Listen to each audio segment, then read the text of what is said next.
आप देख रहे हैं Aurangabad breaking today news. Please subscribe my channel, like, share and comment.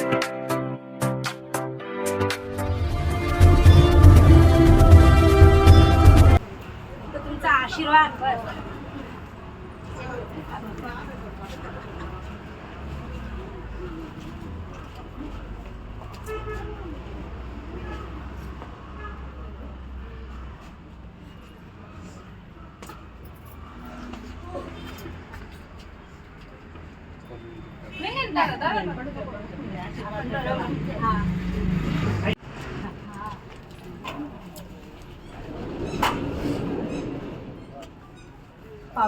मावशी तुझी मग माझी बहीण आहे ना भैया रे कौन आला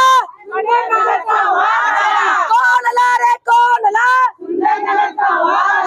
येऊन येऊन येणार कोण सागर भैया तुम आगे बढ़ो हम तुम्हारे साथ हैं वनिता ताई तुम आगे बढ़ो हम तुम्हारे साथ हैं शक्ति मिर्ची खाएंगे सागर भैया खाएंगे शक्ति मिर्ची खाएंगे। बोलो पैसे सागर भाऊ, आज तुम्ही आपली प्रचार रॅली काढलेली आहे, कसा प्रतिसाद देतात? हा, मी प्रभाग क्रमांक 4 मधला अनुसूचित जमातीमध्ये एसटी उमेदवार आहे।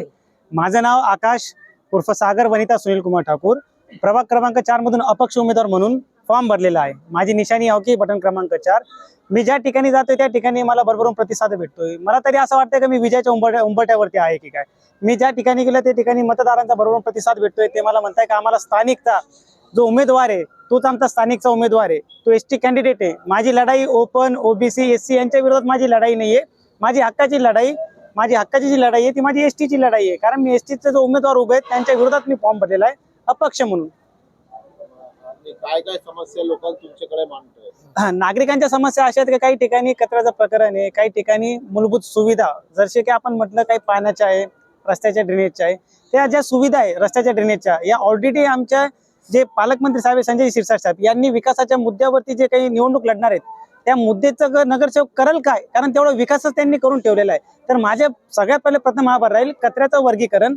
दुसरी गोष्ट माझा हा भर राहील का गुन्हेगारी मुक्त माझा प्रभाग करणार। तिसरी महत्वाची गोष्ट ही राहील की ज्या ठिकाणी शोषित पीडित दुखित जो नागरिक आहे त्याला मी असहाय्यपणे निस्वार्थपणाने मदत करणार। आणि सर्वप्रथम जर मी नगरसेवक बनलो तर मी माझ्या पॅन्टीला खिसा ठेवणार नाही, मी स्वतःचा खिसा आयुष्यात कधी भरणार नाही। माझे ज्यावेळेस मी फॉर्म भरलेले तर माझ्या फॉर्मावरती ती रक्कम आहे, ती रक्कम येणाऱ्या पंचवार्षिकानंतर तीच रक्कम मी तुम्हाला दाखवणार का एवढ्या रकमेचा मी मालक आहे म्हणून। जनतेला आणि वोटरला काय आवाहन करणार? जनतेला आणि वोटरला मी एकच आवाहन करणार, मी मतदार आहे, मी मतदानाचं घोषित केलेलं आहे। आज मी उमेदवार आहे, मी अपक्ष उमेदवार आहे, मी एसटी कॅन्डिडेट आहे। प्रभाग क्रमांक 4 मधून मी स्थानिकचा उमेदवार आहे। तर माझं मतदारांना एकच सांगायचं की तुम्ही तुमचा हक्काचा स्थानिक उमेदवार निवडा। तुमच्या एका फोनवरती हाकेच्या 10 वेळा अंतरावरती येणार तुमचं पोलीस स्टेशन, तुमचं हॉस्पिटल, तुमची कुठलीही अडचण असेल त्या ठिकाणी एक फोन करा, मी निस्वार्थपणाने तुमच्या सोबत असेल। आणि आजही आहे उद्याही राहील, मी निवडणूक लढतोय।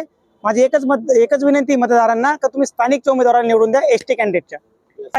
सागर वनिता सुनील कुमार ठाकूर प्रभाग क्रमांक 4 मधून अनुसूचित जमाती एसटी कॅन्डिडेटचा अपक्ष उमेदवार म्हणून फॉर्म भरलेला आहे। माझा बटन क्रमांक 6 आणि माझी निशाणी आहे हॉकी अ ब क ड। ज्यावेळेस तुम्ही मतदान करण्यासाठी जाशाल तर अ ब क ड, तर ब मध्ये फिका गुलाबी कलर त्याचा बटन क्रमांक 6 तुम्ही दाबून मला प्रचंड मताधिक्याने विजय करून द्या अशी माझी विनंती। हम तुम्हारे साथ हैं। युवा नेता आहे आणि गरिबीतून त्यानं हा फॉर्म भरलेला आहे।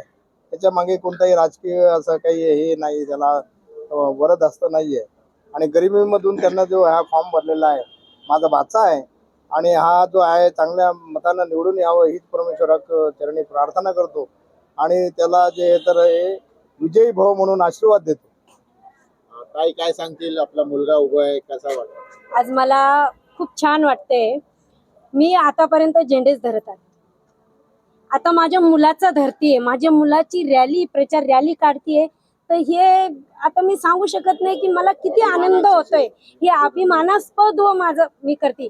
आणि मी माझी लढाई माझं स्वप्न होतं की मी किंवा माझ्या मुलाला मी नगरसेवक करेल। मी हार जीत याच्याकडे नाही बघितलं, फक्त मला अत्यंत आनंद याचा वाटतोय की मी स्वतः आज माझ्या मुलाची लढाई आणि माझ्या मुलासाठी महिलांना काय मेसेज देणार? माझ्या महिलांना मी हेच सांगणार आहे की आज तुम्ही वनिता ठाकूर ह्यांना ओळखता आणि ह्यांना माझ्या चेहऱ्याकडे बघून एक आईचं तुम्हाला एकच प्रार्थना आहे. मी आई म्हणून सांगते की मी जे कष्ट केलेले आहे त्या कष्टाचं फळ मला आशीर्वाद रूपी त्यांनी द्यावं, हीच मला त्यांना मागणी आहे. सागर भैया तुम आगे बढ़ो. तर आम्ही याच्यासाठी उभं केला हा आम्हाला जनतेला, पूर्ण जनतेला, मी सोडून बाकी कोणत्या महिलेला विचारा, सागरला फोन केला सागर आला नाही असं कधीच होणार नाही. कोणताही प्रश्न राहू द्या, घरगुती राहू द्या, सामाजिक कोणताही, इतकंच काय आर्थिक जरी असला तरी ह्या ताईला एखाद्या व्यक्तीने फोन केला का ताई माझी ही अडचण आहे, तर हा आणि ह्या ताई इतक्या सहज जात्या. ह्या सगळ्या बायकांना फक्त ताईच्या पाठिंबा म्हणून उभे आलेले आहे. लोक आमच्याकडे गाड्या भरू येत होते का आमच्याकडे चला, पण आम्हाला सगळे आम्ही काय आणलो नाही, आम्हाला जायचंच नाही कुठं, आम्हाला आमच्या गल्लीचा नगरसेवक पाहिजे, म्हणजे जेणेकरून आम्ही त्याला लगेच 0 मिनिटात आवाज देतो. आता तो इथून मागे तर नगरसेवक नाहीये, पण तरी सुद्धा तो एक भाऊ म्हणून, एक मित्र म्हणून तो सगळ्यांच्या मागे उभा राहतो. इतकी समाजसेवा करतो तो. आपण जर त्याला म्हणलं बिना भैया थांब थोडं नंतर जेवून जाय, तर तू जेवत्या ताटावून उठून जातो. त्याला इतकी लहानपणापासूनच ती आवड आहे तर तो कोणाला नाही म्हणजे म्हणतच नाही. तो कोणाचं नंबर 4 मधून यांची जीत पक्की आहे. झालीच पाहिजे आणि होणारच, कारण का ह्या सगळ्या महिला त्याच्यासाठी आहे. निस्वार्थी, एकदम निस्वार्थी महिला त्याच्या माग उभे. सगळं म्हणते सागर भैया तू फक्त पुढं वय, आम्ही तुझ्या माग आहे. तुमचं काम आहे आणि इतकं आमचं 10 वर्ष स्वप्न आहे, तेव्हा तो 18 वर्षाचा बी नसेल, 10 वर्षापासूनच आमचं स्वप्न होतं याने निवडणूक लढावी, 10 वर्षापासूनच.